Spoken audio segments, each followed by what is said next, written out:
Bismillahirrahmanirrahim. Alhamdulillah Rabbil Alamin. Al-aslu ar-rabi'u. Landasan yang keempat. Landasan akidah Ahlussunnah wal Jamaah yang keempat. Wujubu ta'ati wulati umuril muslimina ma lam ya'muru bimaksiatin. Wajibnya untuk mentaati ulil amri kaum muslimin selama mereka tidak melakukan maksiat. Maka di sini disebutkan istilah ulil amri. Ya, siapakah ulil amri tersebut? Sebagaimana Allah Ta'ala berfirman dalam surat An-Nisa ayat 59. Allah katakan, Ya ayyuhalladzina amanu ati'ullaha wa ati'ur rasula wa ulil amri minkum. Wahai orang yang beriman, taatlah kepada Allah dan taatlah kepada Rasulnya dan taatlah kepada ulil amri kalian. Surat An-Nisa ayat 59. Dari ayat ini seorang sahabat Nabi Abu Hurairah radhiyallahu taala anhu menafsirkan kata-kata ulil amri dalam ayat ini. Beliau mengatakan bahwasanya ulil amri adalah para pemimpin kaum muslimin. Baik itu khalifah, baik itu raja, baik itu presiden, baik itu perdana menteri atau apapun namanya, selama dia muslim dan dia memimpin kaum muslimin, itulah ulil amri. Kemudian Syekh Shalih Fauzan mengatakan, wa min usuli ahli sunnati wal jamaati wujubu ta'ati wulati umuril muslimina ma lam ya'muru bi maksiatin. Di antara landasan Ahlussunnah wal Jamaah adalah wajibnya mentaati ulil amri kaum muslimin selama mereka tidak memerintahkan untuk maksiat. Fa idza amaru bi maksiatin fala tajuzu ta'atuhum fiha. Ketika mereka memerintahkan untuk bermaksiat, maka tidak boleh taat kepada mereka ketika itu. Wa tabaqa ta'atuhum bil ma'rufi fi ghairiha. Namun tetap harus taat kepada mereka dalam perkara ma'ruf, dalam perkara yang selain maksiat. Maka di sini beliau menyampaikan dua hal penting dalam masalah taat kepada ulil amri. Yang pertama, tidak boleh taat kepada ulil amri dalam perkara maksiat. Ya, taat itu hanya dalam perkara yang ma'ruf, perkara yang baik. Ya, sebagaimana kata Rasulullah SAW, la ta'ata fi makhluqin, la ta'ata li makhluqin fi maksiatil khaliqi. Tidak boleh taat kepada makhluk, kepada manusia dalam bermaksiat kepada Khalik, bermaksiat kepada Allah. Innama ta'atu fil ma'ruf. Sesungguhnya ketaatan itu hanya dalam perkara yang ma'ruf. Maka ketika ulil amri merintahkan maksiat, nggak boleh taat. Adapun perkara lain selain maksiat, baik itu perkara agama maupun perkara non-agama, maka kita wajib taat. Ketika disuruh untuk berhenti di lampu merah, wajib taat. Ketika disuruh untuk membuat KTP, membuat kartu keluarga, membuat akta lahir, maka wajib taat. Ini termasuk cakupan ketaatan kepada ulil amri.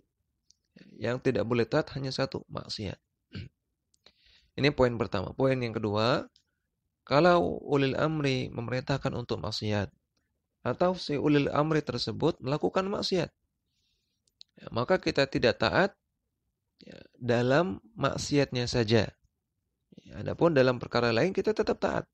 Tidak sebagaimana keyakinan sebagian orang, bahwasanya ketika ulil amri melakukan maksiat, atau dia memerintahkan kepada maksiat, langsung tidak ditaati 100%.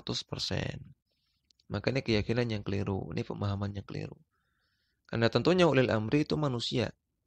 Ya, padahal Nabi bersabda, kullu bani adama khata'. Setiap manusia pasti akan banyak melakukan kesalahan. Sebagaimana kita semua. Ya, setiap hari kita melakukan banyak dosa, banyak kesalahan. Maka tidak mungkin kita mengharapkan ada ulil amri yang tidak pernah bermaksiat. Ya, tentunya ulil amri manusia ya, pasti akan melakukan maksiat. Maka tidak mungkin kita mengharapkan atau kita mengatakan ulil amri yang boleh ditaati hanya yang tidak pernah maksiat, yang tidak pernah memerintahkan maksiat. Ini nggak mungkin ada, karena mereka itu manusia. Jadi yang benar tidak ditaati dalam maksiatnya saja. Adapun dalam perkara-perkara lain tetap ditaati ketika itu. Amalan biqaulihi ta'ala, dalam mengamalkan firman Allah Ta'ala, Ya ayyuhalladzina amanu ati'ullaha wa ati'u ar-rasula wa ulil amri minkum. Wahai orang-orang yang beriman, taatlah kepada Allah dan taatlah kepada Rasul-Nya dan taatlah kepada ulil amri di antara kalian. Surat An-Nisa ayat 59. Wa qaulun Nabi sallallahu alaihi wasallam, dan juga sabda Nabi sallallahu alaihi wasallam, usikum bitaqwallahi wa sam'i wa ta'ati wa in ta'ammaru alaikum abdun. Aku wasiatkan kalian untuk bertakwa kepada Allah dan untuk mendengar dan taat kepada ulil amri kalian. Walaupun yang menjadi ulil amri kalian adalah seorang hamba sahaya, seorang budak. Ya, hadis ini riwayat Abu Daud, At-Tirmidzi dan yang lainnya dengan sanad yang sahih. Wa yarawna anna ma'siyatal amiri al-muslimi ma'siyatun lirrasuli sallallahu alaihi wasallam. Dan Ahlussunnah wal Jamaah berpandangan bahwasanya andai kata ada orang yang bermaksiat kepada ulil amrinya, padahal ulil amrinya adalah seorang muslim, maka orang tersebut telah bermaksiat kepada Rasulullah sallallahu alaihi wasallam. Amalan biqaulihi sallallahu alaihi wasallam, dan mereka mengamalkan sabda Nabi sallallahu alaihi wasallam. Beliau bersabda, "Man yuti'il amira faqad ata'ani, wa man asal amira faqad asani." Barang siapa yang taat kepada ulil amrinya, maka dia telah taat kepadaku. Barang siapa yang bermaksiat kepada ulil amrinya, maka dia telah bermaksiat kepadaku. Ya, hadis riwayat Al-Bukhari dan Muslim.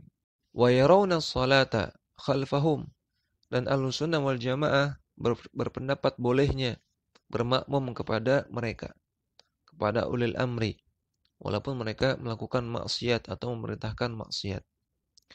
Wal jihada ma'ahum, dan Ahlussunnah wal Jamaah berpandangan wajibnya untuk berjihad bersama ulil amri.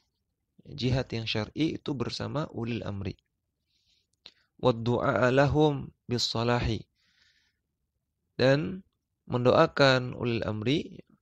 Ahlussunnah wal Jamaah berpandangan wajibnya mendoakan ulil amri kebaikan, ya, agar mereka shalah, agar mereka menjadi orang yang saleh, wal istiqamati, dan agar mereka istiqamah.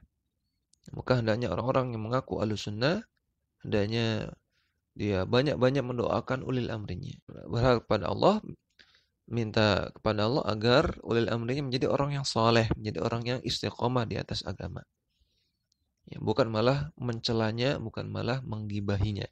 Wa munasahatahum, dan Ahlussunnah wal Jamaah juga berpandangan wajibnya untuk menasihati ulil amri dengan cara yang baik, yaitu dengan cara menasihati secara sembunyi-sembunyi. Sebagaimana sabda Nabi Muhammad sallallahu alaihi wasallam, "Man arada ayan saha li sultanin bi amrin fala yabdu lahu alaniyatan." Barang siapa yang ingin untuk menasihati sultan, yang menasihati pemimpinnya dalam suatu perkara, maka jangan tampakkanlah terang-terangan. Walakin liya'khudha biyadihi fa yakhlu bihi. Namun hendaknya dia ambil tangannya dan berkhalwat dengannya, berduaan, empat mata dengannya. Fa in qubila minhu fadzaka. Kalau dia terima nasihat, maka itulah yang diharapkan. Wa illa kana qad adda alladhi alaihi. Kalau nasihat tidak diterima, maka orang yang menasihati ini telah menunaikan apa yang menjadi tanggung jawabnya. Hadis riwayat Ahmad disahihkan oleh Syekh Albani. Maka kata Nabi dalam hadis ini, "Man arada ayan saha li sultanin bi amrin fala yabdu alaniyatan." Barang siapa yang ingin menasihati pemimpin, maka jangan nasihati terang-terangan. Nasihatilah diam-diam. Sebagaimana kita semua, kalau kita melakukan kesalahan, tentunya kita ingin dinasihati diam-diam. Bukan diumbar-umbar kesalahan kita, bukan kita malah dinasihati di depan publik. Itulah manhaj Ahlussunnah wal Jamaah.